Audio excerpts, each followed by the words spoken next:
Good morning.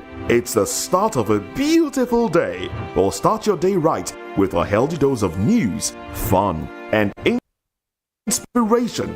Join us on VOP this morning for the latest news, trending topics, and uplifting stories to set your day on the right vibe. From news and current events to lifestyle and entertainment, you are covered. Showing from 7 to 9 a.m. Monday through Friday on VOP TV. VOP TV. Now you have more than a voice.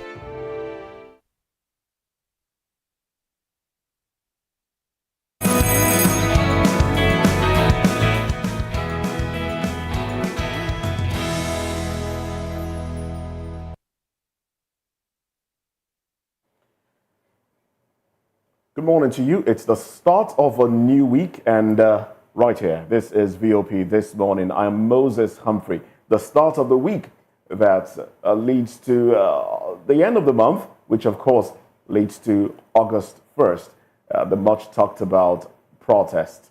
Oh well, let's see how things pan out. Welcome on board. This is VOP This Morning on VOP Television. I'm Moses Humphrey once again. Welcome on board. And I'm Fina Okechukwu, and I bid you welcome to another interesting edition of VOP This Morning on Voice of the People Television. I have a fantastic lineup for you this morning. Like Mo rightly said, a new week to usher in a new month. Let's see how things will pan out this new month that is coming up on Thursday. Well, a very good morning to you. David Edwin here saying good morning. Welcome to VOP This Morning right here on Voice of the People Television. It's been an amazing weekend, and for some of us, well, mixed with so much. First, from the death of one of my colleagues' senior boss, former senior boss. He's still my boss. There's nothing like former before. So the amazing performance of Celine Dion, and so much more that happened during the weekend. And painfully, the Super Falcons not holding their own against the world champion. I'm talking about the Spanish side. Losing 1-0, it was indeed a mixed feeling of a weekend for some of us. But then again, we are right here to serve you the best way we can when it comes to awesome broadcasting. That's why we believe that we have to be here because we know you're there. And we only urge you this morning to be a part of this conversation. How do you do that? Just go straight to our YouTube page, the comment section. If you're not following, hey, don't do yourself a disservice. Follow us, and yes, click the like button. And of course, that is the notification bell. But most importantly, let your voice be heard in the comment section. We definitely will be reading those comments as the show goes by. So much to serve you this morning. Lots. So grab your coffee, relax, sit back, and let's make your morning a memorable one. And talking about my boss, yeah, still my boss anyway. You can't say former to him, even though he's late. He's one person I know that I so much respect. Sorry, what are we talking about? We're talking about a late Senator Ifeanyi Patrick Oba. Okay. Yeah, he died during the weekend, and that actually got me a mixed feeling. I was feeling a bit down because, when the Igbo people were talking about Okosisi Omonone Juofia, it is just what I can actually perceive from this one. When the great Iroko falls, the birds who have actually been perching, build their nets and all that will just scatter. I know some people will be like, why am I saying or why am I feeling this way? It's about the fact that we have so many people lined up that he actually employed to work for him. And now that he's no longer there, I wonder what will actually become of those people. I have seen people on Ifeanyi Uba's foundation. I would want to believe that the company would have a structure definitely that would, outlive him. Yeah. It's unfortunate that he passed.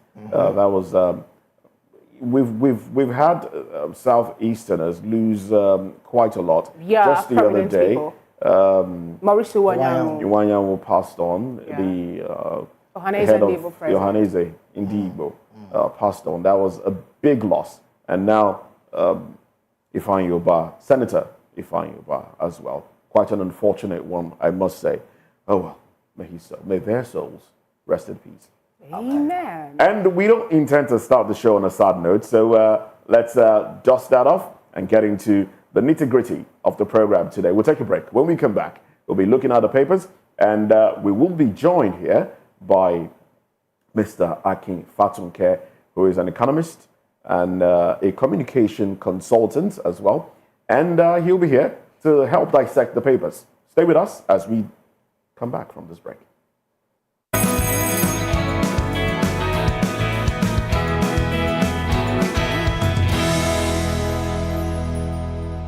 From the views on the street We go to bed empty hunger.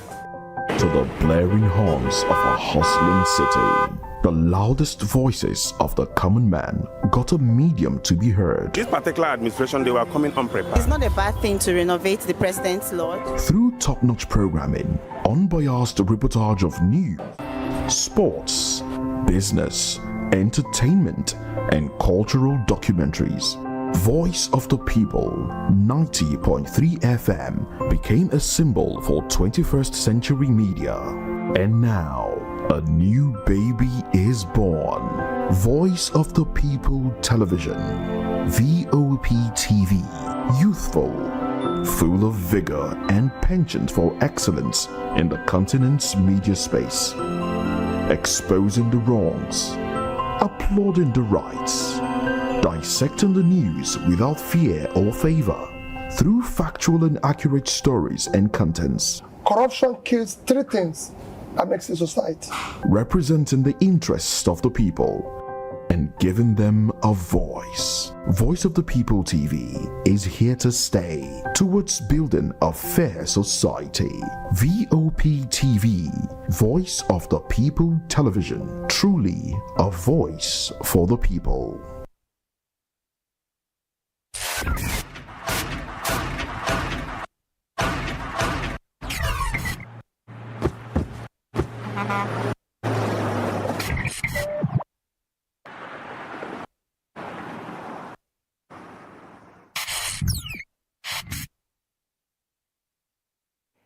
Thank you for staying with us. It's still VOP this morning on Voice of the People Television, moving straight down to the front pages of the national dailies.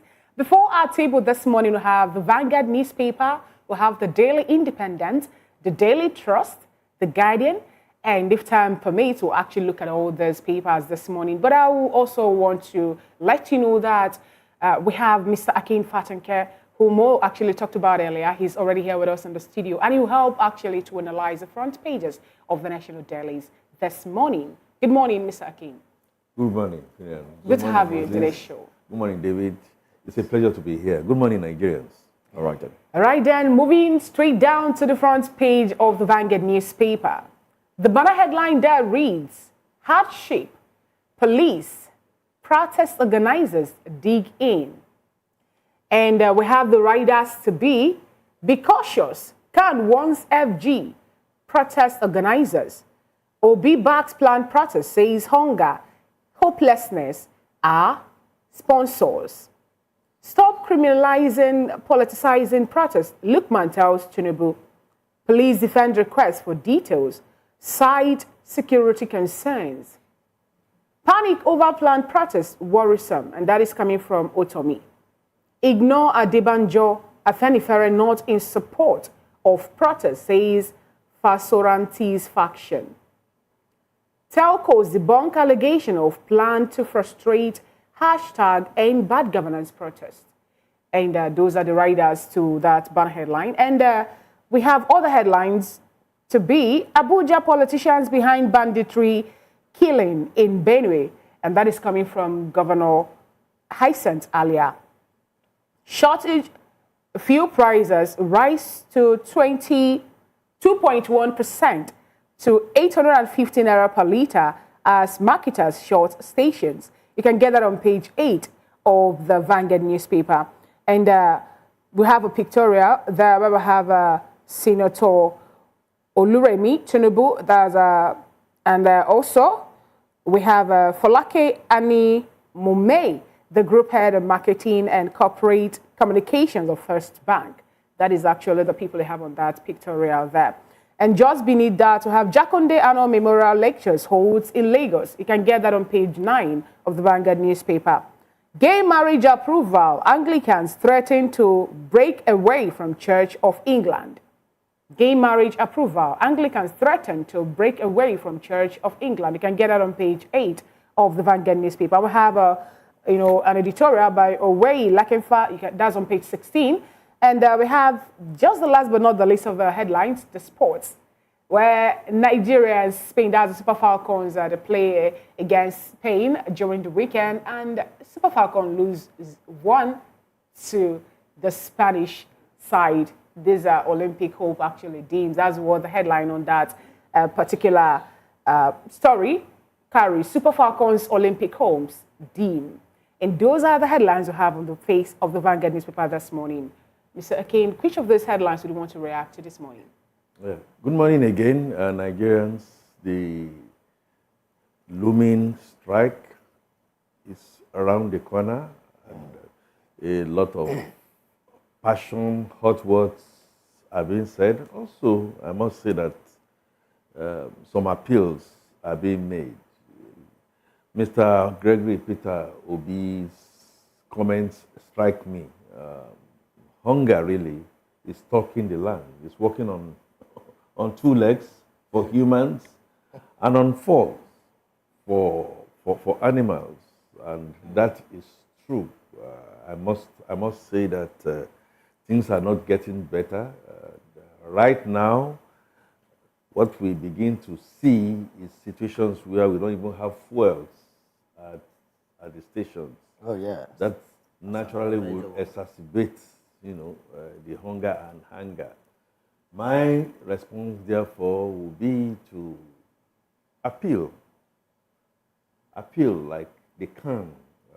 It's making an appeal to both sides, the federal government, the state governors, members of our National Assembly, and the protesters, many that we are not able to put our finger to, but that Mr. Gregory Obi has come out and really put it succinctly that hunger is stalking the land. You could read politics into it, absolutely no doubt, because if the shoe were to be on the other foot, it's going to be exactly the same. But we must really understand that we have a country, we should have a country tomorrow. So I'm going to be appealing, just like Mr. Peter Obi appealed, fundamental rights to go on protest, but please, let's make it as peaceful and don't allow it to be hijacked. All right. Especially government making sure that they safeguard the protesters as much as possible when they eventually come out, even though we don't know them. All right. I would like your reaction on the fact that yes, there is several appeal going on from all of the quarters, but the underlying statement of these appeal is what some quarters have been saying. Why are we not addressing the situation, particularly good governance, just like the protesters are practically asking for? Why are we not addressing them? Why should it get to the point of the people saying we want to protest that you would come out and now say we're appealing to you to shelve your sword and not go for this appeal? Why is the administration, both on the state and federal level, not particularly nipping it on the bud in getting things right initially, or even as it starts? David, if you've spoken 100%, I am in agreement with you 120%. Yes, why are we not proactive? Why are we in a state whereby we exacerbate through lack of character, compassion? Why? Why should it be? Why have we not learned from the wisdom of sages past? Why don't we just plug the low-hanging fruits by showing example? I am also miffed. I'm also very worried because leadership is service and should not be first me before them. Again, I know across Africa, I don't want to believe because we also have it on the other side who are not necessarily African. Right. When you don't have structures and when you don't have punishment and when you don't have consequences for very bad behavior, that's exactly what we have. So right now we are here, okay? So we are in a mode. My expectation, of course, like you said, okay, it's going to be too prompt. Yeah, maybe a little bit here and there, maybe little, very little, maybe late and all that. But the real thing that needs to be addressed will be self. So I expect Mr. President to begin to look at self and begin to come up with, exemplary things that needs to do. Do you Offload think things that needs to be offloaded? State governors the same, National Assembly the same, state assemblies the same. All right, then let's get into another paper now. We have the Daily Independent on our table as well. From the Daily Independent, we have these headlines. 70% Forex gains tax shows FG's lack of creativity. Analyst, 70% Forex gains tax shows FG's lack of creativity. And on top of the nameplate, Serap sues CBN over failure to account for 100 billion naira dirty notes. Others, Boko Haram terrorist raid Borno police station, kill officer. One other, quite an unfortunate one there.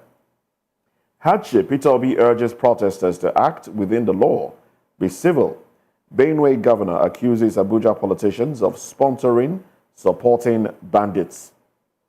Editors hold Jakonde annual memorial lecture in Lagos.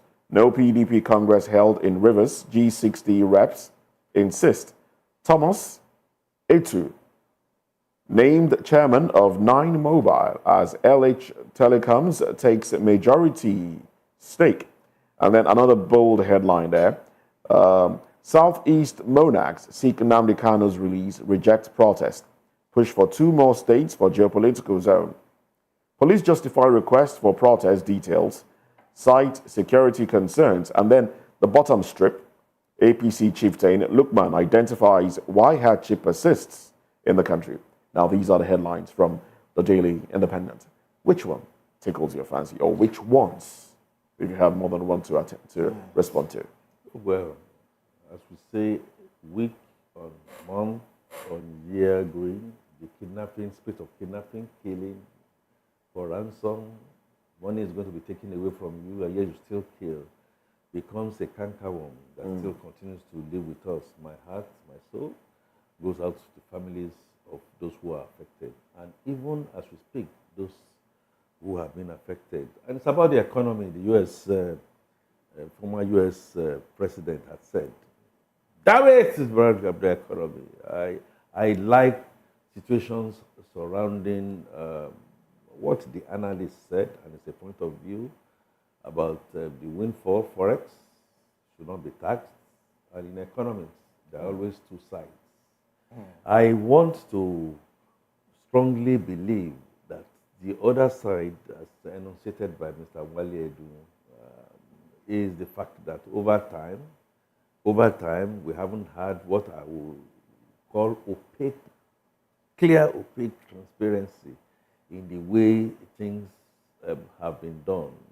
I think there needs to be a stakeholder get together and begin to look at some of these things clearly. No 2 sides win an argument, that much I know.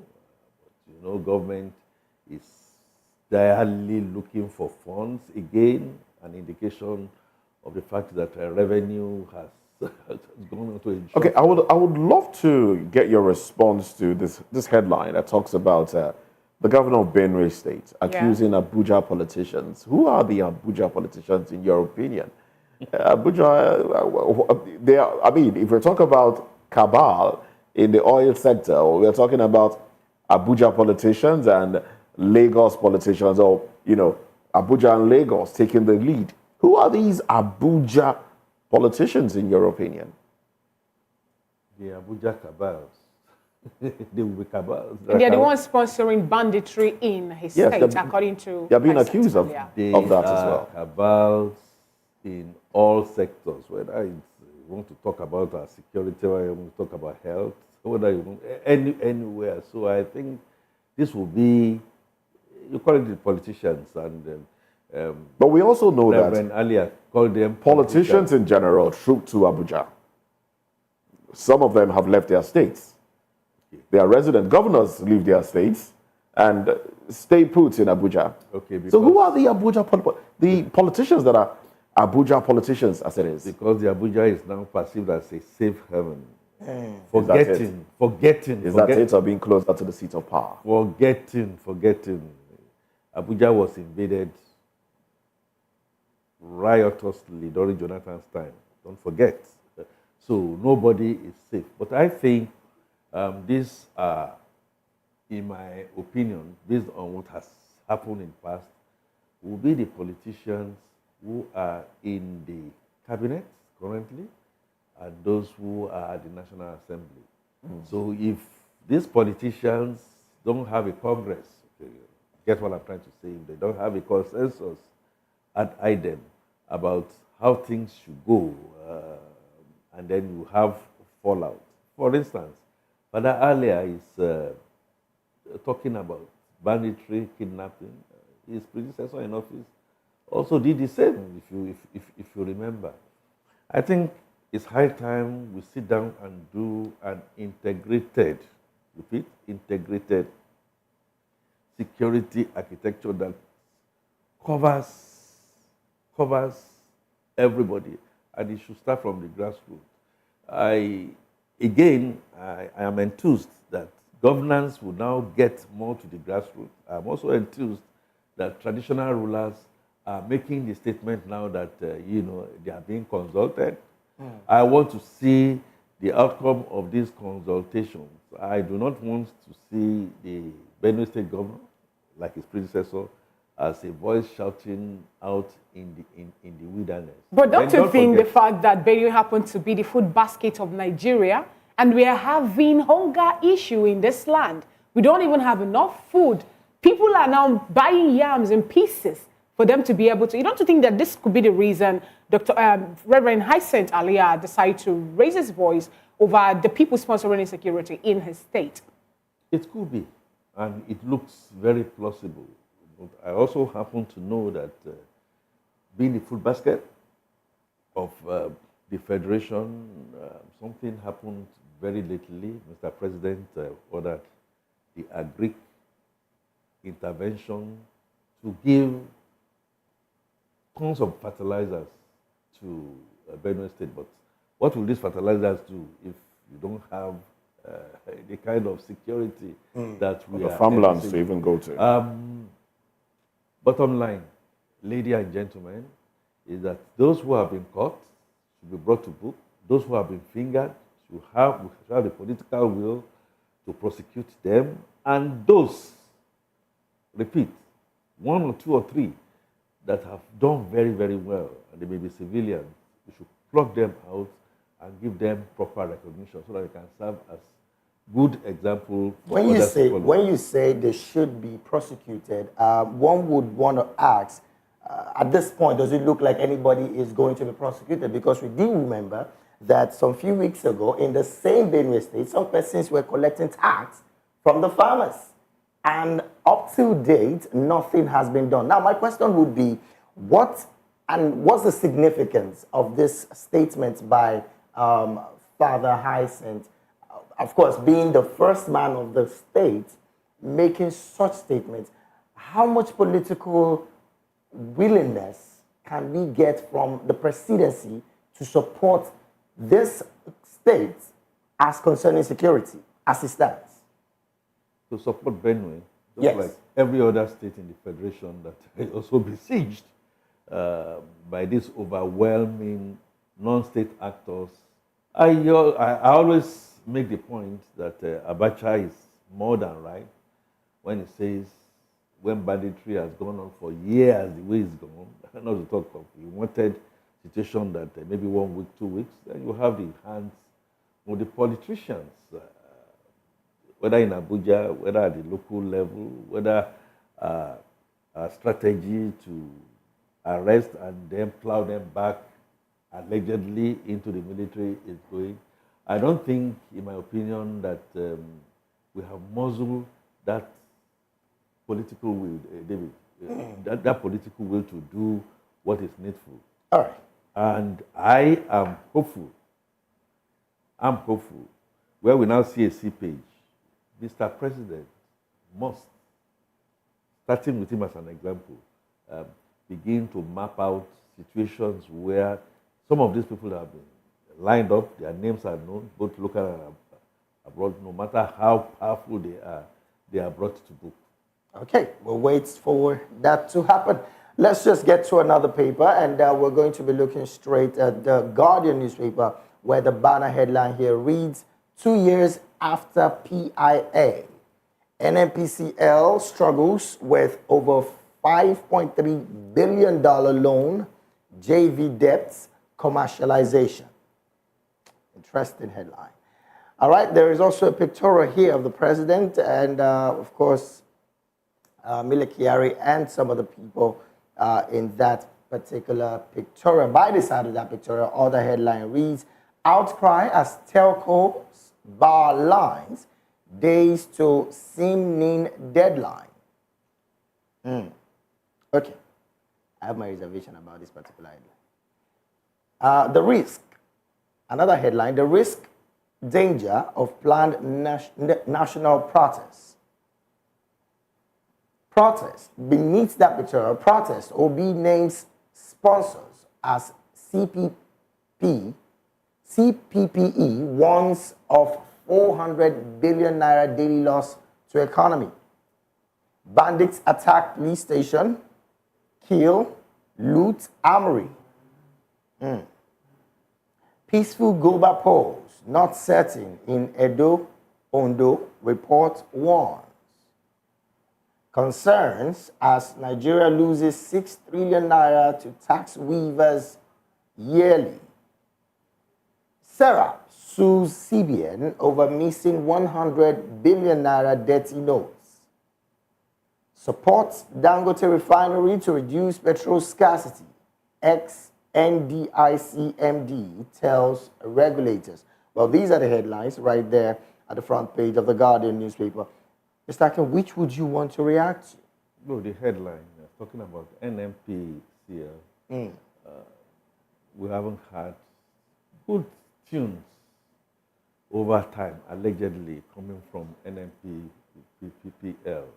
Okay, what that headline did not include is the fact that I am convinced, I know Fina and I had this to and fro much earlier, that government says they are not paying subsidies. I know that. I believe, my number tells me that we are paying very huge subsidies, again, from revenues that has fallen. So I want that some of the tentacles that the Obaze report was not just about CBN, also talked about NNPC. I think, in my honest opinion, we need some overhauling in the NNPCL. I have always been NNPCL. NNPCL. I have always been a player. It's not just starting for the first time. The Dangote issue, 20% of. Well, we'll just have to wait to see if that overhauling will be done. Work, exactly. We need an input square pegs in square holes. Thank you. We'll keep our fingers crossed and see if that Jim Obaziri's report will be treated, and maybe there'll be an overhauling in the NNPCL. In the meantime, we'll take a break. When we come back, we'll look at Nigeria. This statement by Umahi: Nigeria would have been a failed state if God did not bring Tinubu. Okay. Let's look at that statement when we come back. We'll also be looking at reactions of Nigerians ahead of the planned August 1st protest. Stay with us. We'll be back in a bit.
From the views on the street We go to bed empty hunger. to the blaring horns of a hustling city, the loudest voices of the common man got a medium to be heard. This particular administration, they were coming unprepared. It's not a bad thing to renovate the president's lodge. Through top-notch programming, unbiased reportage of news, sports, business, entertainment, and cultural documentaries, Voice of the People 90.3 FM became a symbol for 21st century media. And now, a new baby is born. Voice of the People Television, VOP TV, youthful, full of vigor and penchant for excellence in the continent's media space, exposing the wrongs, applauding the rights, dissecting the news without fear or favor, through factual and accurate stories and contents. Corruption kills three things that makes a society. Representing the interests of the people and giving them a voice. Voice of the People TV is here to stay towards building a fair society. VOP TV, Voice of the People Television, truly a voice for the people.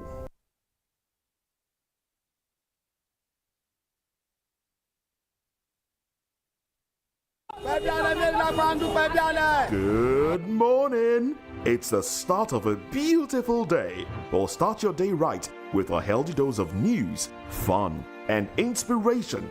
Join us on VOP this morning for the latest news, trending topics, and uplifting stories to set your day on the right vibe.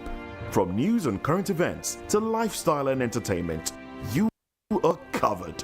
Showing from 7 to 9 a.m. Monday through Friday on VOP TV. VOP TV. Now you have more than a voice.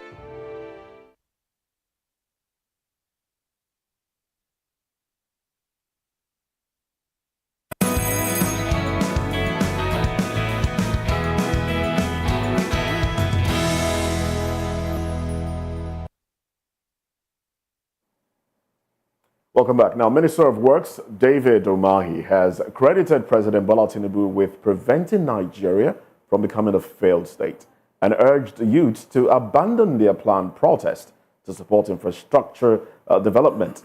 Well, Folashade Tinubu-Ojo, the president's daughter, who also doubles as Iyaloja General of Lagos, called on Lagos traders to keep their children from participating in the protest, and to give her father 3 years to address their concerns, highlighting government's progress and the impact of the 2020 #EndSARS protest.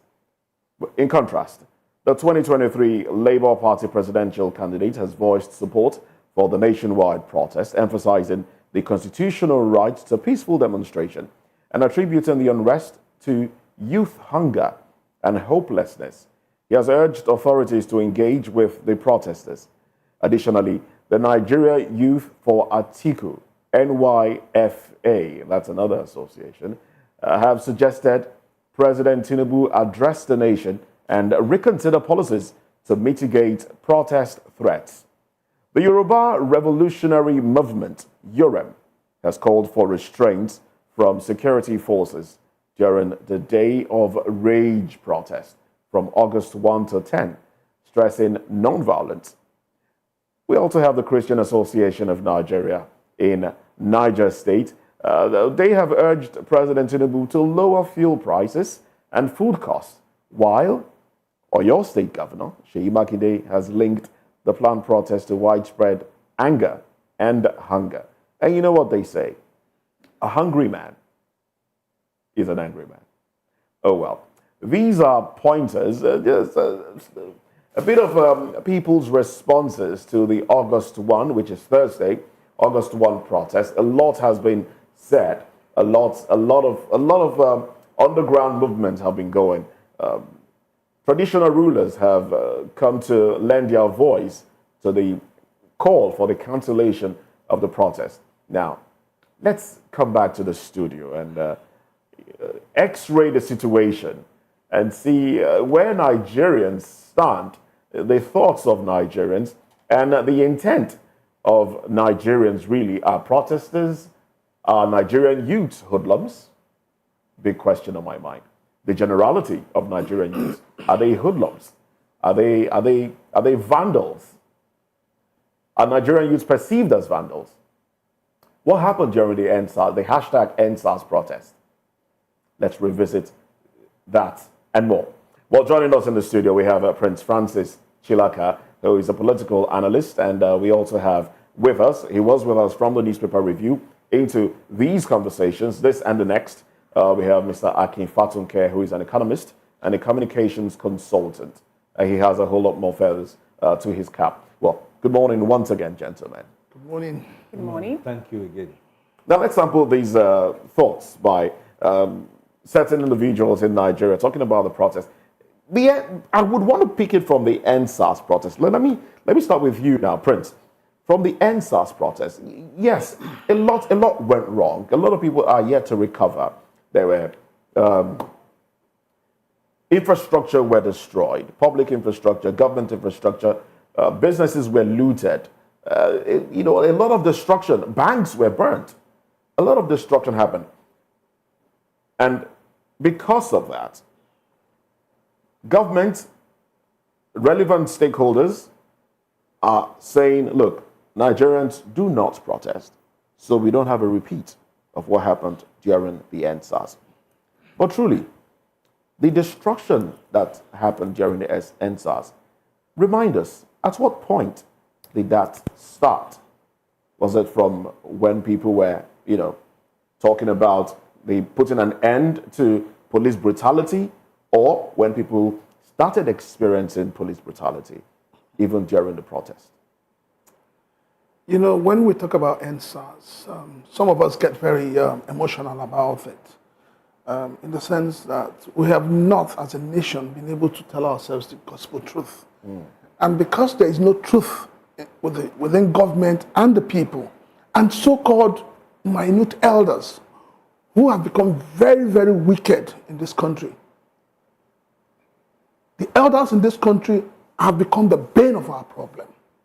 They are so untruthful. They are so inhuman. Why so? It's all about them. Why so? And that is why the NSAS turned out to be what it turned out to be.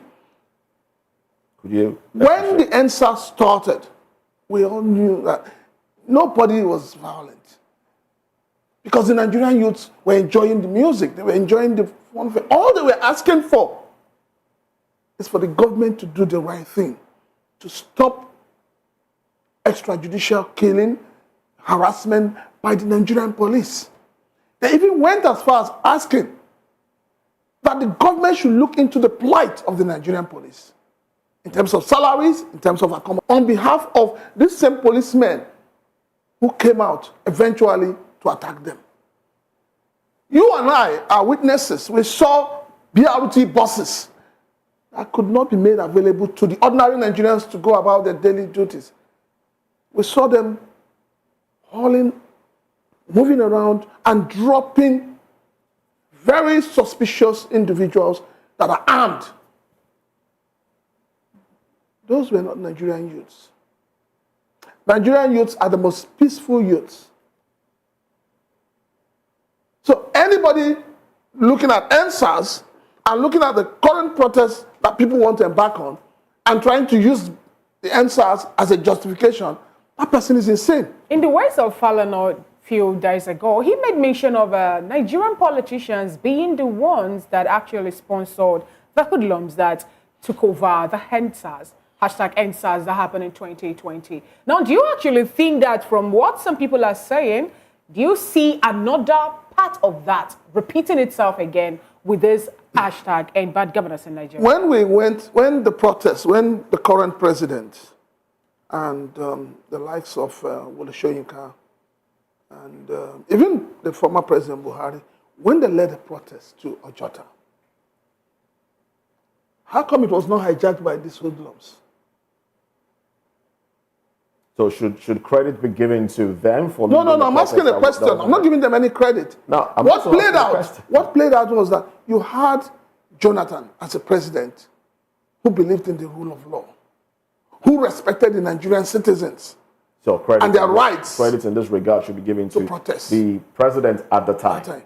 He understood the language of the people and he allowed them to express themselves. When the NSAS started, you don't who perceive gave that as instruction? weakness. Who brought out the military? You don't perceive that as weakness. It is not weakness. Don't forget, everything Jonathan has said is playing out in Nigeria today. That we therefore have anger in the land, nobody can ever fault that. But you see, I stand on the prism of wisdom. Francis sitting next to me and I can start an argument.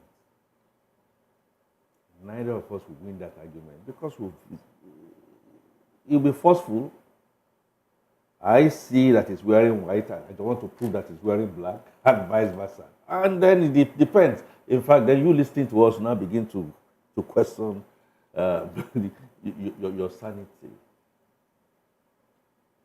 However, emotional intelligence, one of those definitions of that concept, understanding your people and your environment. In this regard, what does understanding the people and environment imply? Understanding of people and environment decides that you do your SWOT, analyze yourself, and like he says, tell yourself some truth. And for this, over 60%, in my opinion, even if you look at it from the NSAS, well, I think it went before the NSAS, is the fact that the governments have been irresponsible. No doubt, everybody knows that. Is the government really responsible with the likes of Dave Umahi coming up to say that Nigeria would have been a failed state if God did not bring Tinubu? Maybe there's something we don't know that is playing out, because he went further to say that, but he said, yet there might be hardship, but the dawn is the darkest part of the night. We see a lot of hope and positive indices. So let us give more time and support to the present administration, even when we know that the recent MPR rate has risen from 26.25% to 26.75%. Mr. Akin Fatake. The point I make still stands. Governments, it's a continuum, have been irresponsible. If you refuse to sow yesterday, you cannot be thinking of reaping today. Yes, it has gotten worse because we had 8 years of APC government in addition to this particular government. Yeah, of course, you can sit down and say the irresponsibility has been perpetrated. Does not necessarily mean that the 16 years of PDP was also El Dorado. So I am making the point that if you now understand your environment, I'm not also aware that anybody has said people should not go on protest. Well, how? The last time I will ever say, if you say you're not aware, that would be strange, because we are seeing a lot of individuals, a lot of traditional rulers saying that people should not go out to protest. As a communicator, I'm telling you, if people are pleading because doesn't mean that they are saying they don't have a right to protest. Initially, there were threats. Now, we're not talking about people not having the right to protest. They have Let me point something to you. They have that right to protest. We say, go ahead. You did say the police act. I'm sorry. Allow me drop this, please. Okay. You did say that you're not aware of anybody asking people not to protest. You also did say that protesting is the right of a people. Yeah. Let's look at the daughter of the president, Folashade Tinubu-Ojo, who addressed market women at Dosumu Market, telling them not to protest, telling them to keep their children indoors because the Lagos state government, not to protest in Lagos because the Lagos state government has done enough, has done a lot for them. So if you decide, I don't have a problem with that. If you decide that you want to begin to listen to non-state actors, it's your choice. Should we consider her a non-state actor in this regard? Tinubu-Ojo is a non-state actor. So please, let's understand and let's situate. How influential are some of these non-state actors? Wait. Let me throw my question to you. Let me make my point, and then I keep my peace. All right. All right then. She's a non-state actor. And as far as I am concerned, what she wants or not want does not hold water. In the scheme of things, the Constitution guarantees that you can go on protest. What I am saying is that please go on protest. Even Peter Obi made that point. Go on protest, but please, let's make it peaceful. So, there's a difference. So how do you respond to the criticism of this government not doing enough to address the grievances of these protesters? Okay. Not doing enough, I agree. I am not sure any government has done real enough.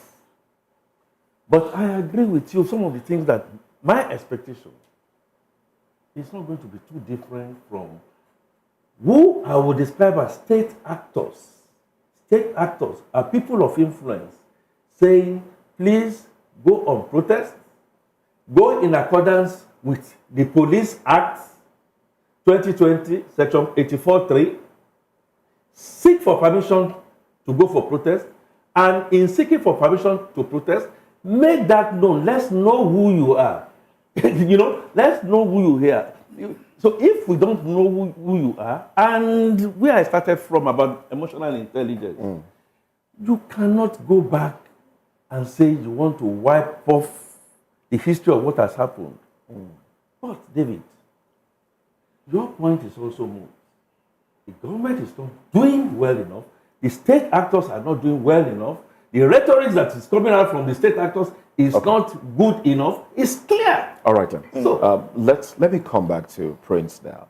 The issue of non-state actors, has been coming up. How influential are some of these non-state actors? Because the person we're talking about, in as much as she might be referred to as a non-state actor, we know that the position of Iyaloja is a prominent one when you can decide to close the market under whatever guise. It could be because the market is not clean enough, or for whatever reason. And if that is done, that would have a ripple effect, affect traders, affect those that go to the market to buy. So how influential are some of these non-state actors?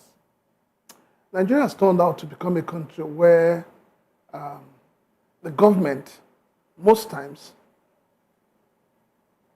give away their responsibility to non-state actors. And we've seen it play out. It is in this same government we saw the likes of Asari Dokubo wheeling gone all over the place in support of this president. Nobody condemned it, not even Mr. President. And we've also seen where this so-called Iyaloja, before now, has also come out. During elections, she comes out to tell the market people who to vote for. Unfortunately, the government keeps patronizing non-state actors when they need them. When they need them? When they need them. The only time you see the political elites in this country getting close to the ordinary Nigerians is when they want their vote. I can assure you that I know one or two ministers. I know them one-on-one. They've changed their phone numbers. You can't reach them anymore. Now, Prince, you said I'm coming, please. Okay, go ahead. And then I feel so disappointed with Senator Governor Dave Umahi.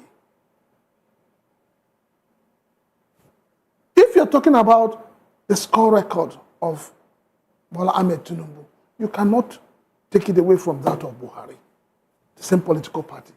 He foisted Buhari on Nigerians. We must not forget that. Him, the likes of Wole Soyinka, a lot of them came out to tell us that this Buhari would take us to El Dorado. He also nominated the vice president. In other words, it means that he was part of the cabinet, by extension. And I'm asking Nigerians, let us go down a little, history lane. If Peter Obi or Atiku, PDP, Labour Party, had won this election, what do you think APC would have done with the current situation today? Would they sit idly and watch? they would have occupied the whole Nigeria. We know Let's that. look at Because they are the master Let's look at of what protest. a member of the PDP is doing currently. You might say he's both in the PDP and the APC, but let's hear him. Let's go to Abuja now, where Minister Nyesom Wike was addressing residents of Abuja as they were yelling, "We're hungry," and he was talking to them to stay calm and not protest in Abuja. Abuja is not open to protest. Let's have that one come on.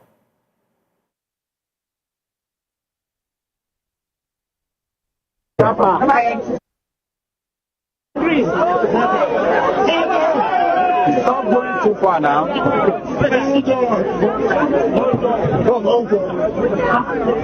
are hungry. Stop going too far now.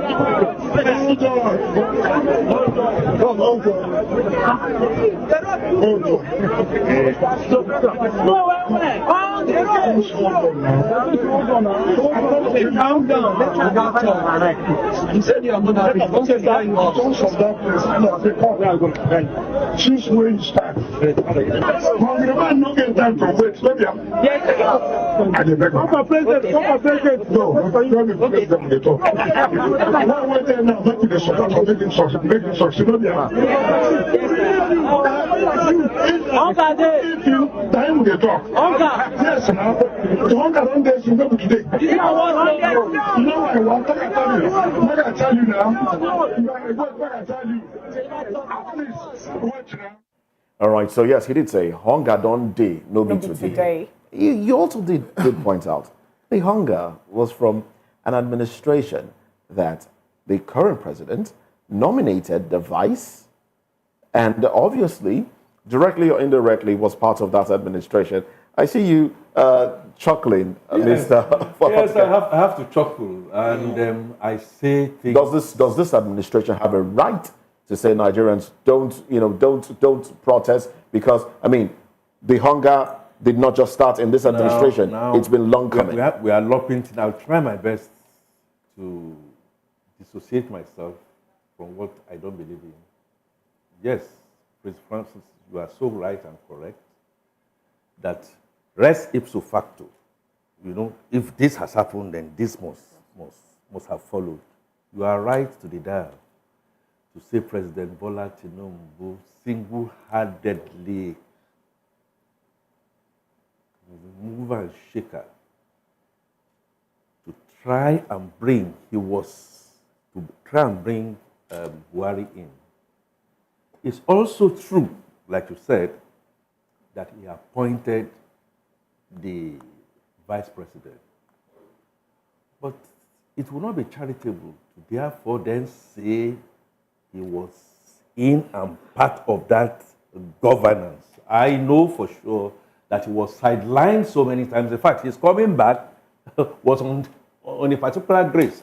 So I wanted to put that aside. Then, to come back to your point, I come back and say that, honestly speaking,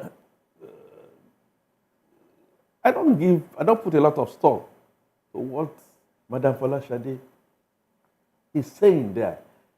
I feel the tone was not only wrong, but was not helpful. Has she been called to order by this government? Okay, I'm calling her to order. No. You are also you're a non-state actor. Now. I am a bit surprised because Folashade Ojo made a statement. The Alaba markets also made statements. We look at the tone of, we are not going to. That is a better tone. Look, you see, I am just trying to make this point to you.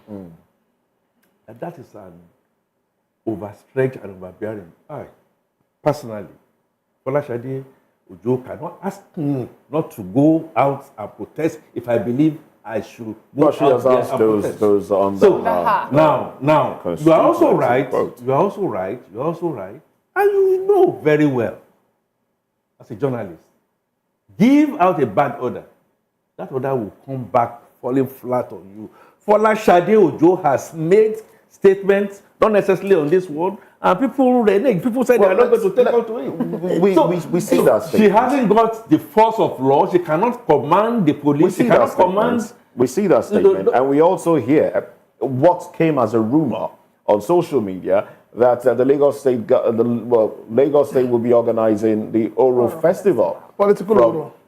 From the 1st of August to the 15th. No, that was before Shade spoke. Yes, Yeah. I did say. Okay, all right. You see, this is where we're getting it totally wrong. Over time, we have allowed the politicians to bastardize our tradition and culture, and we're also allowing them to bastardize our religion. Divide us. To divide Because us. suddenly, when they were going to buy cars for senators, Did you see any dissension? Did you see any dissension? Was there any Did anybody ask Oro? Did they consult Oro to say, Oro, should they buy this car? Did we say Labour Party? Did they consult? APC? Did they consult our religious leaders? I'm coming. Did they consult our traditional rulers? What exactly would be the consequences of not attending to the situation that the people are crying about, and rather going ahead to do something? What the government is doing is, you can stop people from protesting, but you cannot stop people from getting hungry and getting angry. Getting angry, especially. Because when you bring out the might of the force to say no protest, what will come after it? This government will not be able to contain it. What do you think will come after? Exactly. You want to hear that? From you, please. Yeah. I'm sure you have kids. And you wake up one morning and you tell your kids, no watching of cartoon today. And you have about 4 or 5 kids in the house. But no problem. Your last born, probably about 3 years old, will be the first one to go on the television. And then you flog them. Good. Discipline them. When you discipline, the next one will go. So what then do you do? So what then do you do? You are in a state of anarchy. David, but Won't we have room arrest?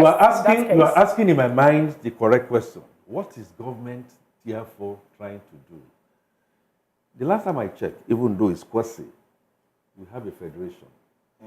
And everything is trained to the president. I agree. But what about subnationals? I also know that in Niger State, and I'm sure as pressmen, you've seen some of the moves that Bago is making to say, look, we have grains. Whether you believe that or not, we have grains we are going to distribute. I saw in Benue State, in Borno State, I meant to say, I saw a picture of Professor Zulu. Physically, and that's a difference. People can say it's a photo op. Physically going there and supplying things. Now, I also think that maybe it cannot be enough. It cannot be enough because we have done so many other bad things. The anger, in my own opinion, is beyond the food that you are talking about.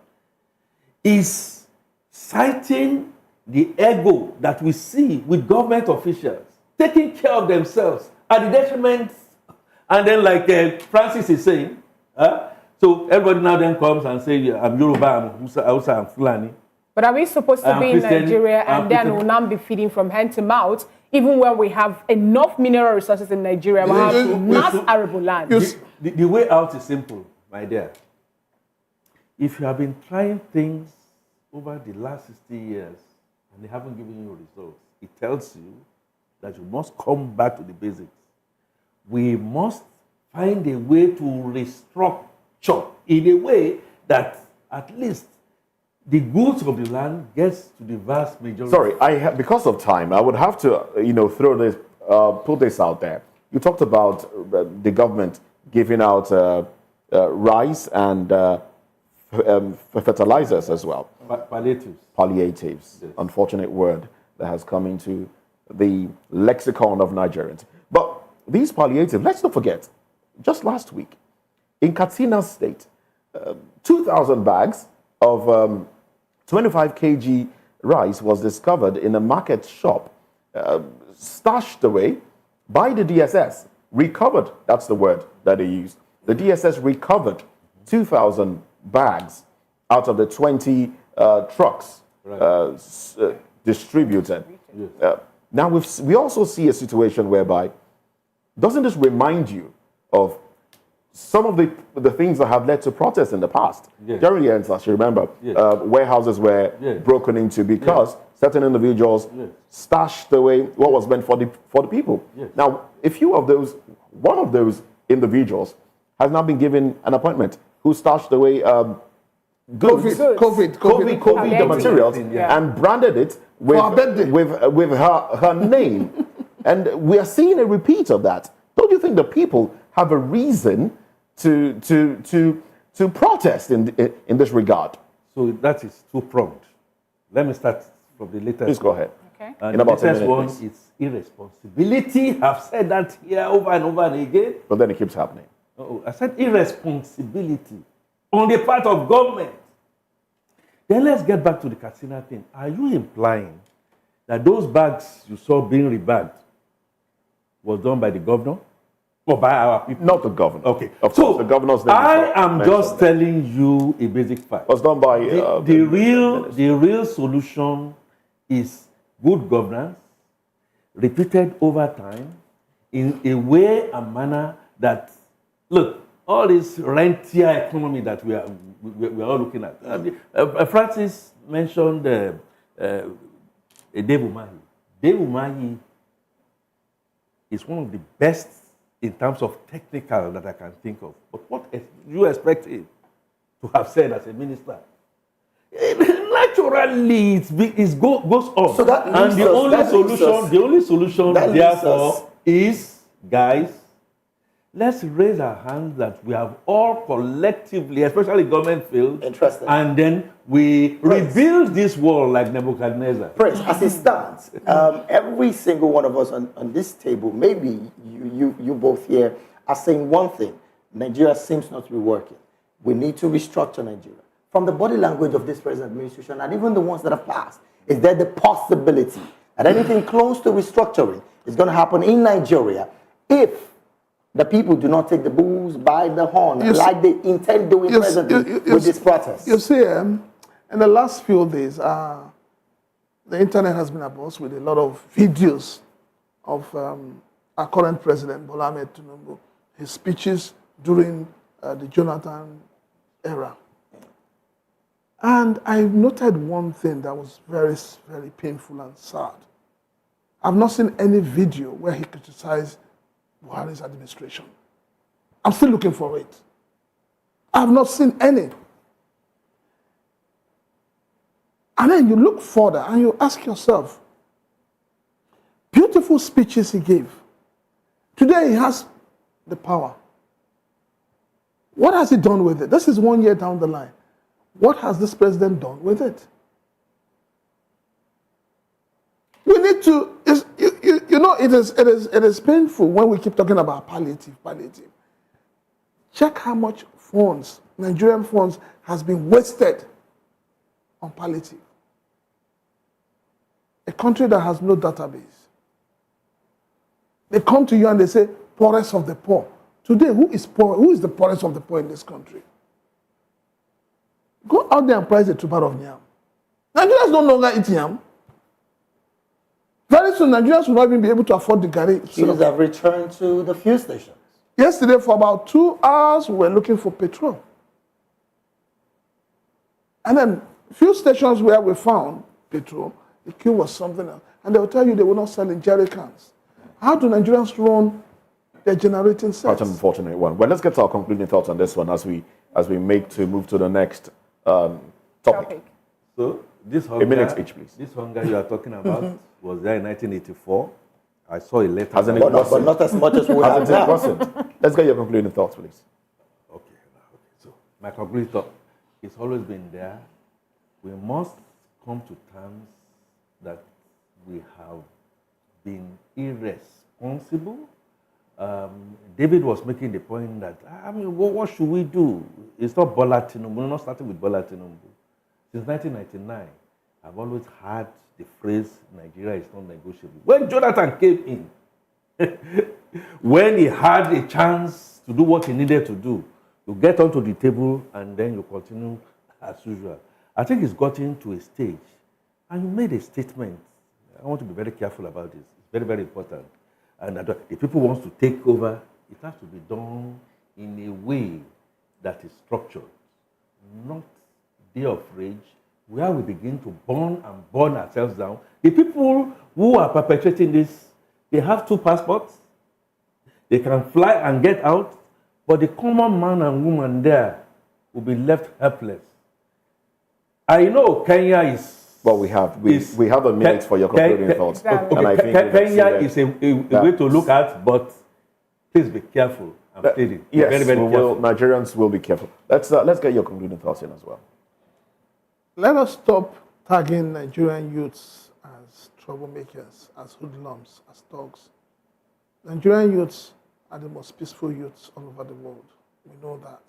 Nigerian youths, when you talk of life, they want life. They want to be happy. And the youths are not asking for too much. The youths are simply asking for good governance. Good governance. They are asking that our so-called men of God should begin to look beyond tithes and offerings. They should begin to preach morality. We're asking our traditional leaders to stop making themselves available as tools in the hands of government. All right. Thank you so much for that. But you know that the power to have a traditional leader still lies in the hands of the political elected or appointed. The all right, but now we have to move straight down to the second topic of discussion, where we have the former Labour Party spokesperson, Kenneth Okonkwo, talking to Peter Obi. He said Peter Obi is not a brave leader, and he is no longer having any right of confidence in him. We'll look at this after this quick break. Stay with us.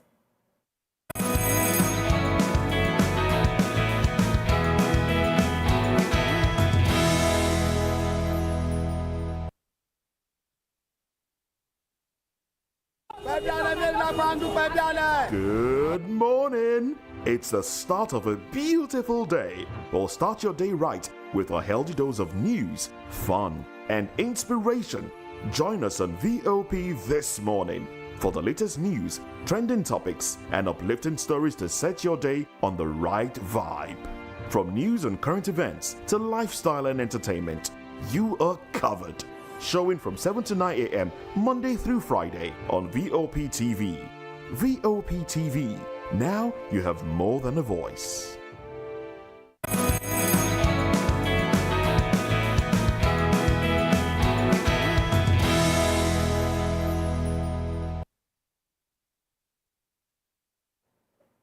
Welcome back. Now, former Labour Party Presidential Campaign Council spokesperson Kenneth Okonkwo has ended his political association with the party and its 2023 presidential candidate, Peter Gregory Obi.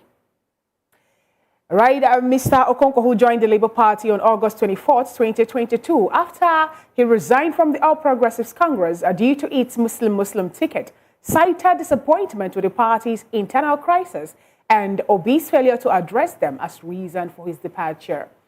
In a statement shared on X, formerly Twitter, Okonkwo expressed frustration with Obi's leadership, criticizing his lack of proactive effort to address party issues. He also highlighted that a presidential candidate should actively fight for the opposition and lead decisively. In reaction to this, we have Obiora, who happens to be the spokesperson for the Labour Party, making a statement saying that Mr. Kenneth Okonkwo is actually seeking for attention, which the party will not even want to create him or give him that opportunity. He went for that to also note that they have so many moles in the party who he's expecting to leave the party, cross-carpeting. That's what political elites in Nigeria actually have been doing all this while. And we have with us in the studio Prince Francis Chilaka and also Mr. Akin Fatanke to help x-ray this topic. And before, we come back to the screen, Mr. or Prince Francis, you were asking a question earlier. You said, why should we, talk or look into this direction? Listening to what Mr. Kenneth Okonkwo said, he said that Obi did not grab the power, just like some people say, grab it, take it, and run with it. And do you think that actually should be the reason for people to, lose interest in some people and their own principle and way of life? Mr. Peter Obi is a different breed of Nigerian. is a completely different type of person when it comes to politics in this country. And we've seen that. He doesn't believe in what a lot of people believe in. He believes that this country will be great. He believes in good governance. He believes in accountability. He believes in transparency. And he believes in inclusiveness. But there is also... What they want, please, what Kenneth Okonkwo is asking is, he should begin to talk like a typical Nigerian politician. Bamboozle his way, take over the party structure. Who does that? Okay. A man with impeccable character and track record will not bring himself to the level of Okonkwo. But you see, are we not asking ourselves questions? Why is it that it started with Dana Buala, who was also a spokesperson for Atiku? Right. Now it's gone to, what is their political relevance? These two men,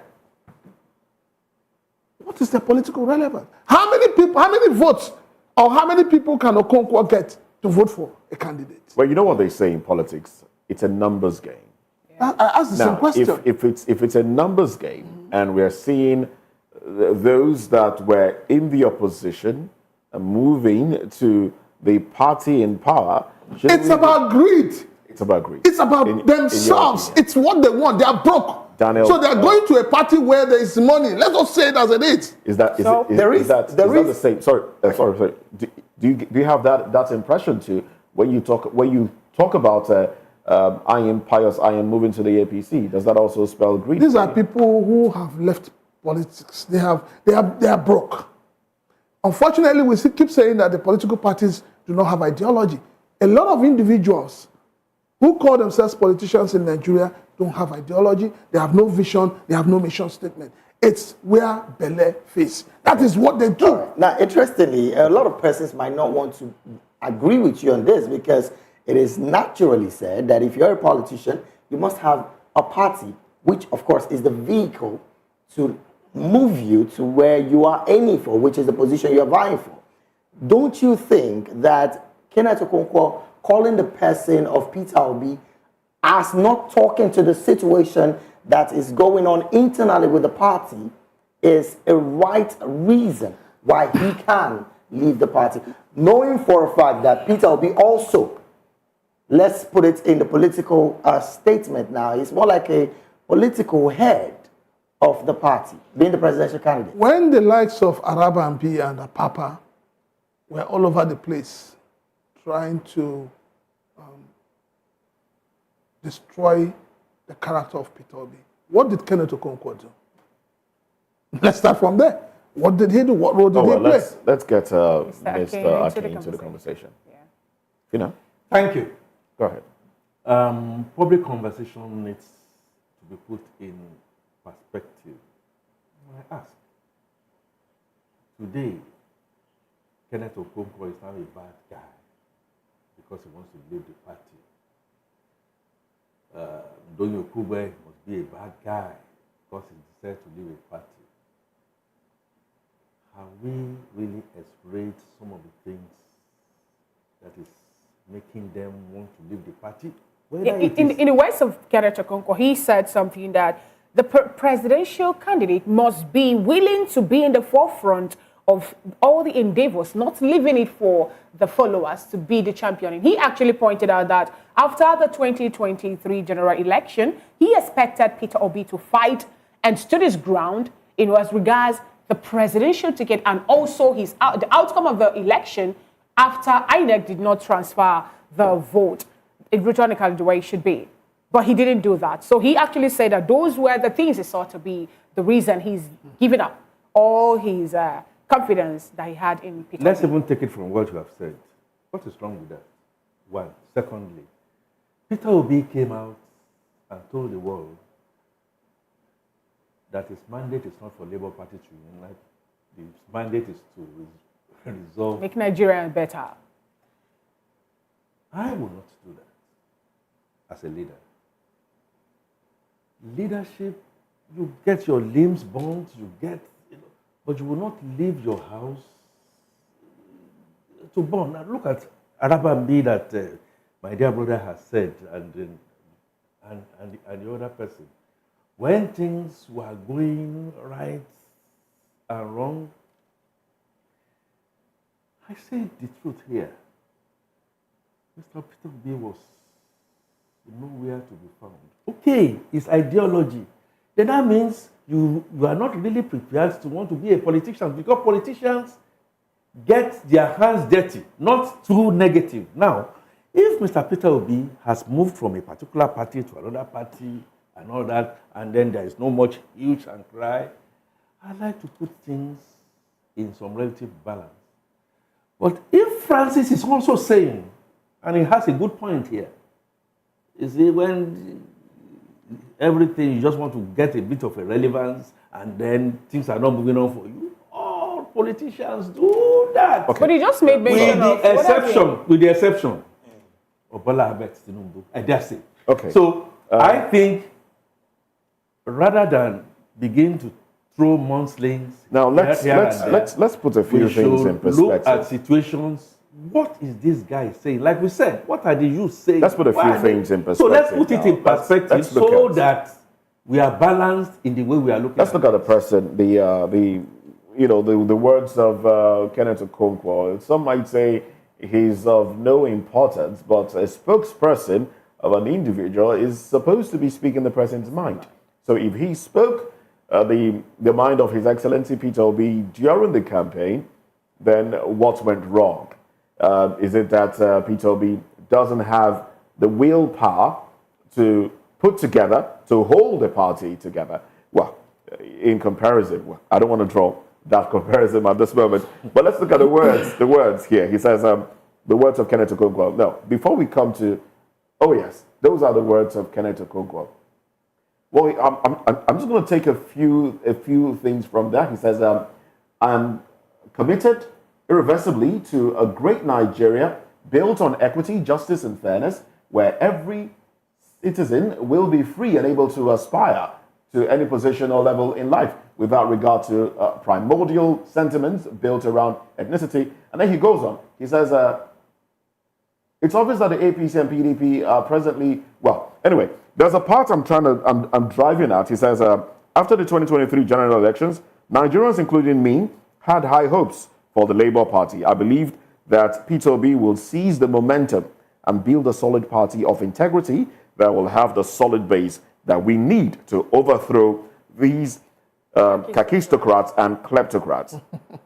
He went on to say, however, I continued in his defense, believing he will still privately bring the needed solution to Labour Party problems, but to no avail. Well, Peter Obi has responded to that tweet and, of course, the backlash that came from Nigerians.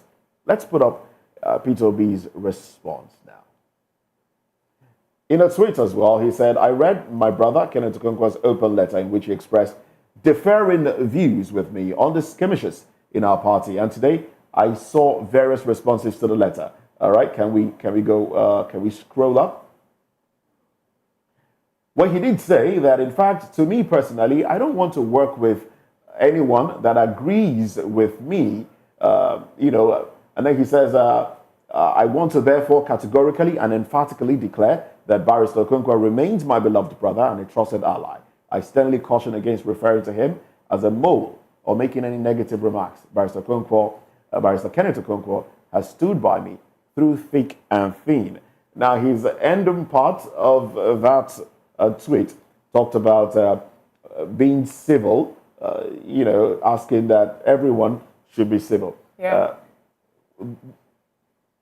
This is the person of Peter Obi, or the person what he puts out.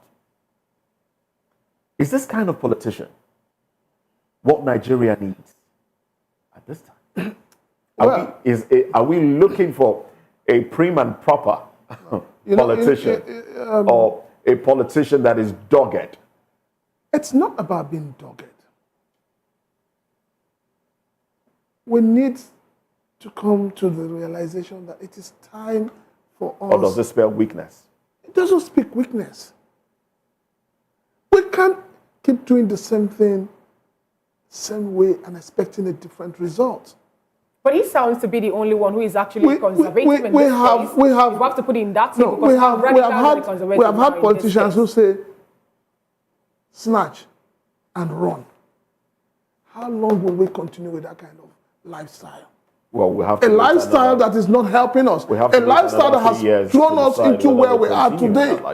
So you have the opinion, Prince Francis, that it's high time we actually make it this way. Two parties, the radicals and the conservative.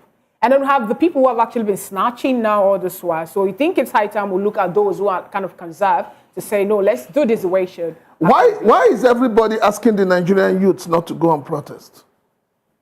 Are we not thinking?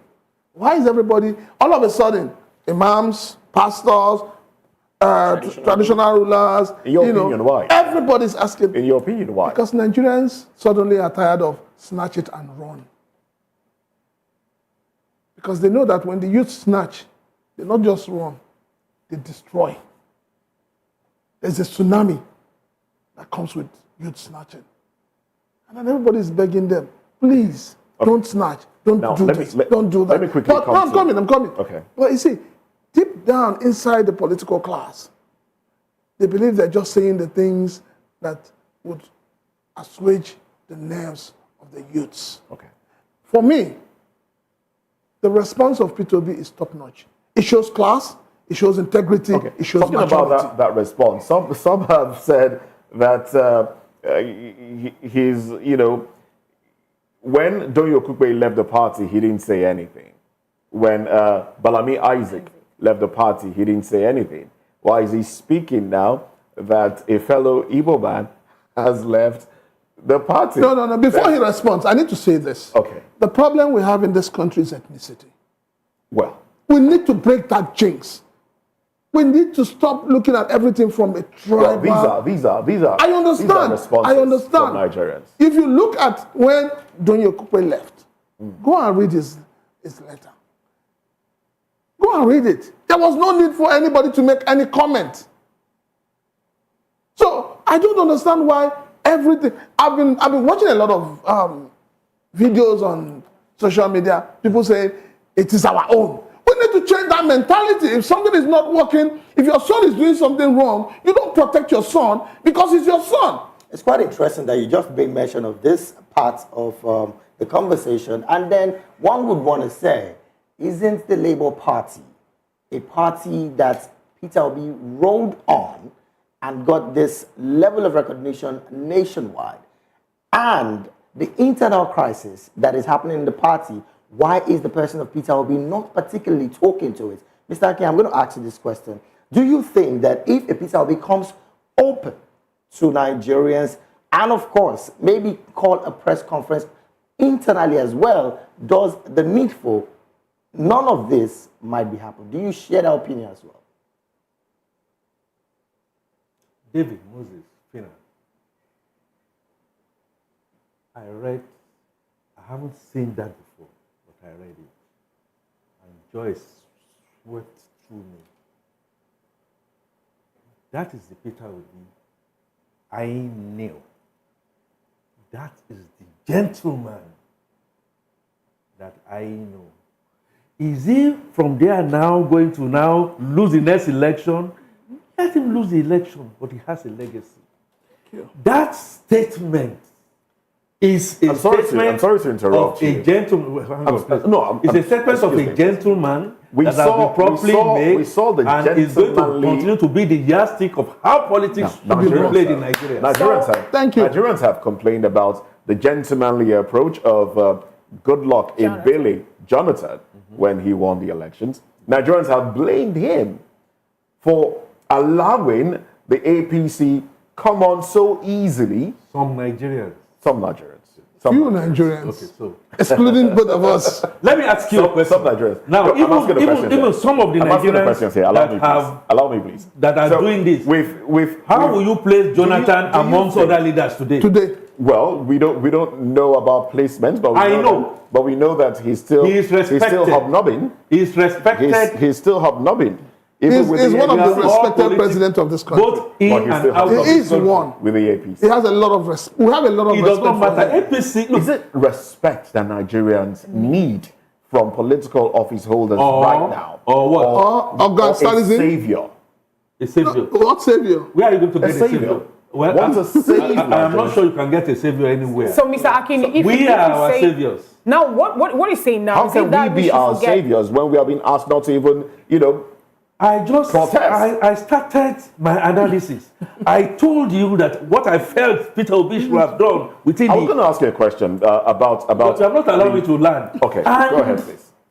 The deodorant of his statement is going to go a long way. He's spoken to us, spoken to our past, and speaking to our future. You don't. So in other words, now we have to look away from political parties and structures. Is it time for us now to start looking at individuals and their credibility in representing Nigerian interests? But he has not said that. If that actually should be the reason, then why are we not having people talking about party and structures and not talking about individuals and their credibility? I'm not really interested in my closing words here, but Peter Obi has spoken as a man of character and a man of courage with those statements he made. He's made it for you, he's made it for me, he's made it for the youth. So in other words, we're standing on personal and we are standing on morality. We are standing on ethics. Not political parties and their structures. Nobody has said that. I'm not saying you should not.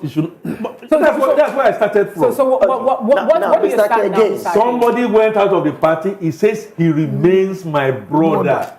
No tribes and tongue may differ. In brotherhood, we should stand. That man has made a statement. Amazing. You took that one. That was an amazing reference, I must say. Yeah. Quite an amazing one. Though tribes and tongues may differ, in brotherhood we stand, and that's in the national anthem. The national anthem. It should be in our ethos. It should be. It should be. But now let's look at let's look at in building the party. Right. A lot of people expected that when the Labour Party started having crisis, Peter Obi being the leader of the party, saying that he contested under the platform of the Labour Party, would have done a whole lot more to unite the party. Part of the things the barrister Kenneth Okonkwo stated there, that he did not step forward, take the bull by the horn, to hold the party together. How do you react, seeing that he's still associating with the party, and then he called for a national confab? His words were not adhered to, but he's still there. Okay, well, it's still there today. I don't know where it's going to be tomorrow. In any case, I made the point clear. I said, if I were in Peter Obi's shoes, I would have acted differently. What would you have done? See, I will do everything to call everybody together myself. That is political machinery. Awolowo did it, Zig did it. Great leaders you've mentioned. Yes. So him not doing it, what does that speak to character? He not doing it. Again, I am not going to overly cavil him, because all the other political party, big wigs that you have, they are not saviors, they are not. But I think he has learned a lesson. The end of a man justifies. This statement, again, I take this statement beyond Labour Party. This statement that Peter Obi has made gladdens my heart. Gladdens the heart of people who can, I'm sorry if I'm using negative words here, people who really can think deep. That is how politics should be paid. So we come back and we begin to really rebuild. But that statement, in my opinion, is a clincher. And in 2024, that statement should be put on marble for everybody to see. It's going to be remembered for it. Let's get your thoughts. Everybody is throwing swipe on Peter Obi and all of that. But look at PDP with their crisis. What has Atiku done? He's also a presidential candidate. That has affected the party. A lot of people have defected. No. We see what Wike is doing. Wike is neither in PDP nor APC, and is rather holding PDP to ransom. Why is it that, Atiku has not been able to grab the party the way they want? Why? Why do we expect that Peter Obi... If Wike could borrow from these words, I'm serious about this. This is Nigeria. If Wike could borrow from these words, we won't have the kind of crisis we are having in Rivers State. I rest my case. So, why is everybody... one thing I don't understand is the fact that once it is Peter Obi, everybody is shaking, including the government. He seems to be a force. He seems to be a force. Then if he's a force, he's showing us a new type of force. A new vista. He's showing us that things can be done oddly. How long do you think it will take for things for his style to be imbibed in the political so honestly space speaking, of we're Nigeria? getting there. We need to start to look at people, not parties. For me, we need to start to look at people who have class integrity. Yeah, that speaks to electoral reforms. We need to urgently do that. Bring us back again to if we do not do that, please remove that. We don't have a constitution. That document should be shredded. Well, it doesn't look like it's going to be shredded anytime soon. Because the reason why nobody's talking the reason why nobody's talking about, especially the political class, is that they're beneficiaries. I've looked at it. Check everybody that was elected under Labour Party. They also collected cars. Of course. They also collecting largesse from their office. All right. How many of them have rejected it? Unfortunately, we're out of time. Absolutely out of time. If you have parting shots, we could have them in 30 seconds. Nigeria of our dreams is possible, shorn of parties, shorn of ethnic, shorn of religion. We must stand on the truth. Abraham Lincoln lost many elections, but his name is still written in gold up to tomorrow. All right, Think then. about that. All right, then. Prince, please. For me, it's simple. I'm appealing to our so-called leaders. If we still have leaders, if we still have elders in this land, let them not be elders that speak only when they get some form of patronage from government. Let them be elders that speak before things get bad. All right. Well, big thank you to you gentlemen for coming and staying with us on the program. We've been speaking with Mr. Akin Fatunke, who is a communication consultant and also an economist here in the capacity of a public affairs analyst. We've also had Prince Francis Chilaka, a public affairs analyst, with us on the program. Thank you once again, gentlemen. We'll take a break now. When we come back, we'll be delving into other aspects of the show. Stay with us.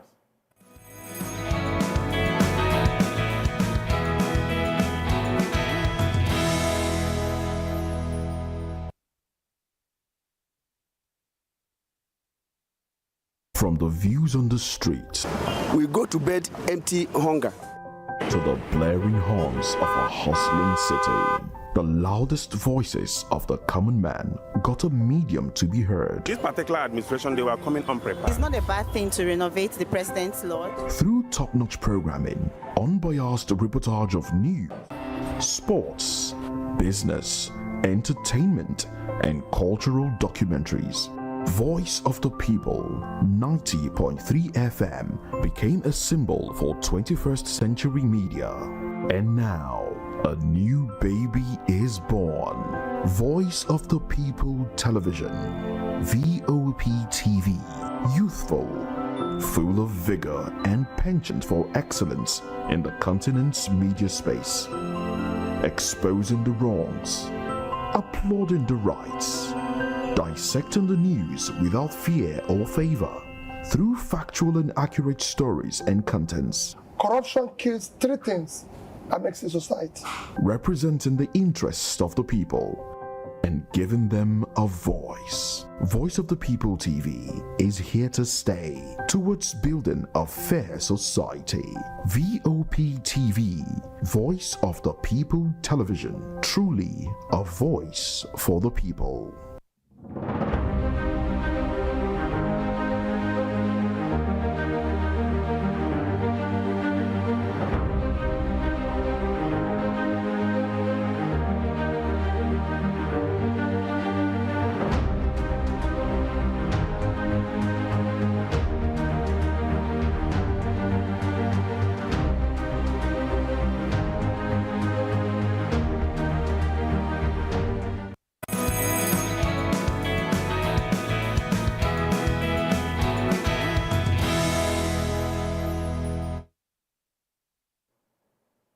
All right, welcome back. Now let's get into the world of business. Africa's richest man, Aliko Dangote, saw his wealth increase significantly due to the naira devaluation and recent sell-offs in Dangote cement.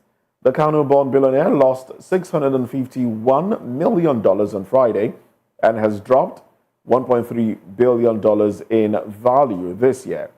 On Friday, NGX data revealed that investors reduced their stakes in Nigeria's most valuable company, despite its impressive recent earnings. Well, Dangote Cement's latest earnings report shows the company has already surpassed its total revenue for 2022, hitting 1.8 trillion naira in the first half of this year.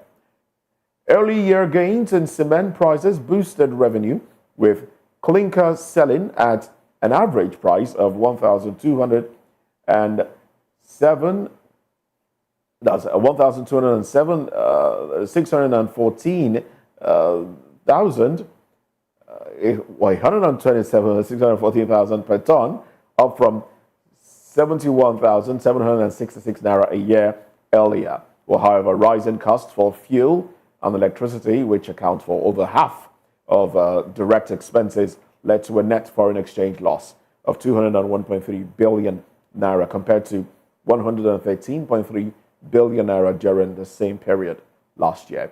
To another story, Nigeria's imports from Malta surged from zero to approximately 1.03 trillion naira in 2023, according to the National Bureau of Statistics. Now, this sharp increase comes amid controversy, with Aliko Dangote accusing the Nigerian National Petroleum Company of irregularities. The NBS report shows Nigeria's total imports for 2023 were 35.92 trillion naira, with 2.87% from Malta, despite no trade between the two countries in 2022. The sudden spike has raised questions about the nature and origin of these imports. Well, those are business stories that we have for you, and this are more at 10 o'clock. In the meantime, let's take a break. When we come back, entertainment will be up next.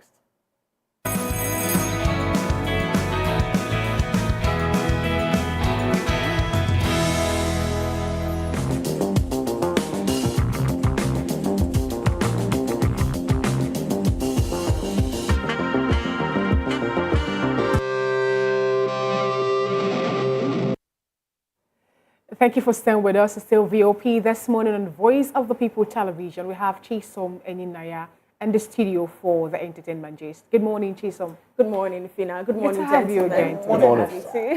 All right, let's get right into entertainment now. The 9th season of Big Brother Naija, titled No Lose Guard, has begun. This season, 20 housemates will compete in pairs for a grand prize of 100 million naira and an SUV.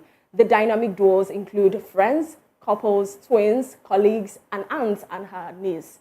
The show will run for 71 days, packed with challenges, rivalries, laughter, and unexpected twists. The theme for this season emphasizes the need for housemates to stay vigilant and strategic. The 10-week show will end on October 6, 2024.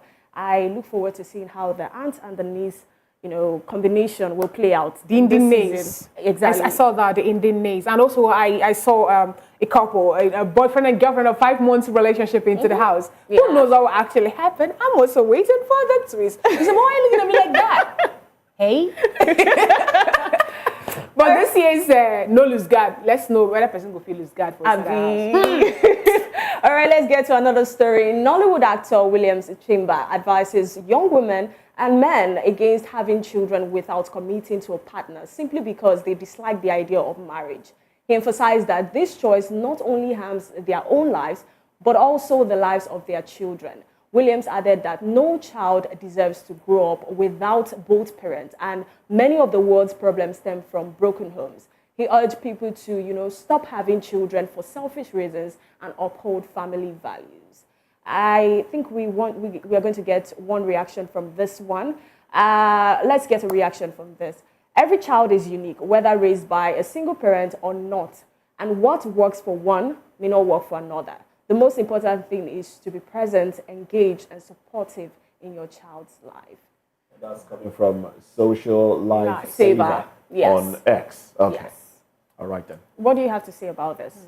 Oh yes, every child is unique. It all depends on how you raise them. Right. It's not about whether the two parents are together. Of course, in a home where both parents are there, Yeah. it's said to be different. Yes.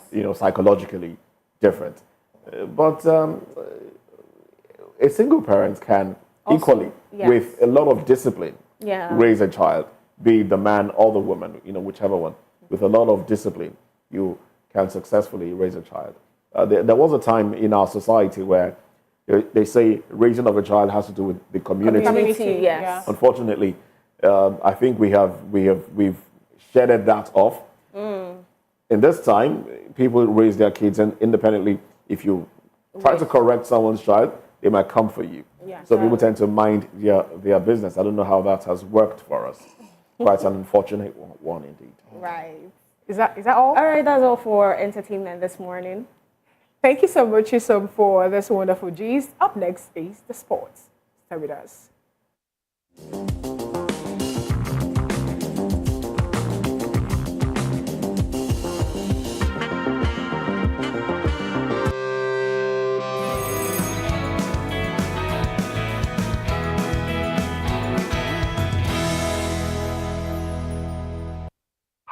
Audio Jungle.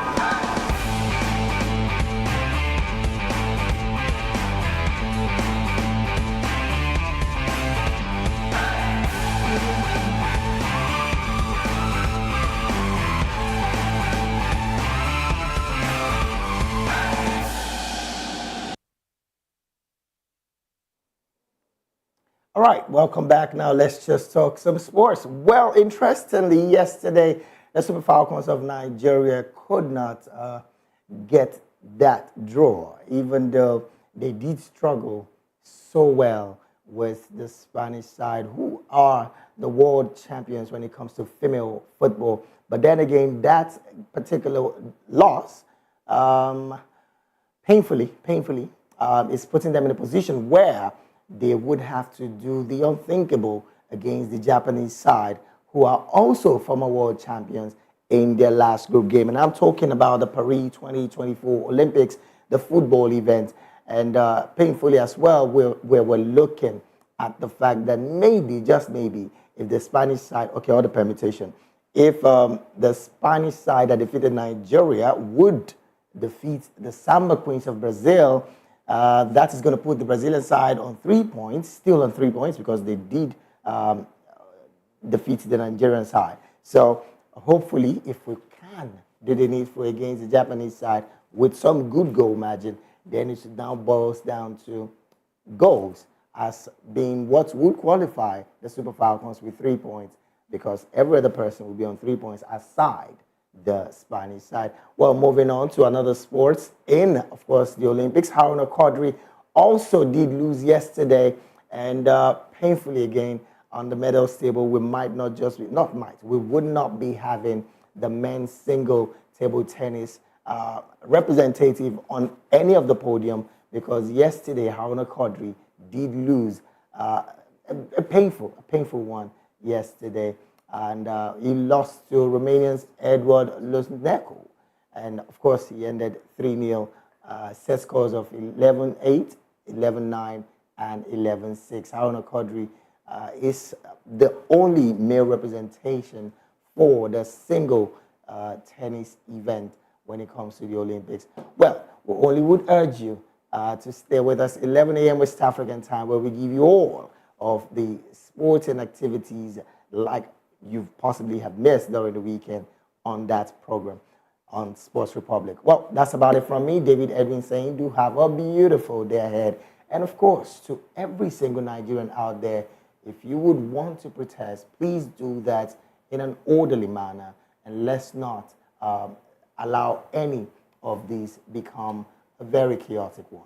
Thank you so very much for being here. Have a great day ahead. God bless Nigeria.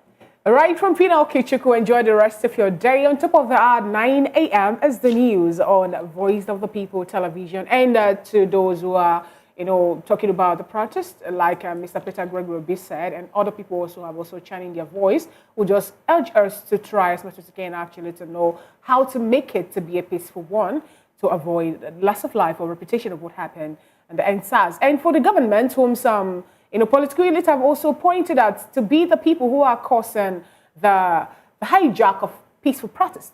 please, if that is actually happened to be the reason for all those issues and talks and all that, we all can do better. Don't even think of hijacking the end bad government protest, because that is a way for Nigerians to lend in their voice. Well, there's a lot to speak to, the protest. There's a lot to speak to. Unfortunately, limited time to do so. Now, if you have a protest and you have a lot of things that you're demanding for, it's a lot easier to lose concentration. But I'm going to speak to the Nigerian youth now. Now, speak to the government as well. Government, please. Nigerian youths are largely not hoodlums. We are Nigerian not. youths are not rascals. We are not. Now, if Nigerian youths want to protest, what the police should do is protect them. If they have given you a list of areas where they will take, protect them. That way, we will prevent the infiltration of the protest by hoodlums. Government should allow the people air their views. And if the people can air their views peacefully, we will not have a breakdown of law and order. If you're telling the people, don't protest, tighten your seatbelt, government is doing something to alleviate your sufferings, and the people are seeing that you're budgeting 5 billion naira for a presidential yacht, and the people are seeing that you're budgeting 244 million naira to purchase tires, or you're budgeting certain amount of money for the VP's lodge. How then do you expect the people not to be angry? Well, government should do the needful, and Nigerians will be grateful with the government if that is done. I'm Moses Humphrey, wishing you a beautiful day. Bye for now.